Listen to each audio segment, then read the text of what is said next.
Right త్రిభాషా విధానంపై కొందరు రాజకీయ దళాదంతం చేయడం సరికాదని మంత్రి నారా లోకేష్ అన్నారు. మాతృభాషను గౌరవించుకుంటూనే ఇతర భాషలు నేర్చుకోవచ్చన్నారు.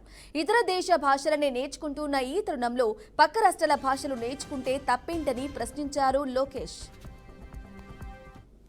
ఏదైతే ఉన్నాయో కన్నడ, ఒరియా, ఉర్దూ, తమిళ్ జనరల్గా మనకి ఇది నా దృష్టికి తీసుకొచ్చారు. ఇది కొంత నేను మీరు అన్నట్టు నేనే ఫోకస్ పెట్టాలి దీనిపైన. ఇది నేను పర్సనల్గా తీసుకుంటానని గౌరవ సభ్యులు తెలుపుతున్నా. ఎందుకంటే మాతృభాష అనేది చాలా కీలకమైనది. అనవసరంగా పక్క రాష్ట్రాలు కొన్ని అపోహలు సృష్టిస్తున్నారు అధ్యక్ష.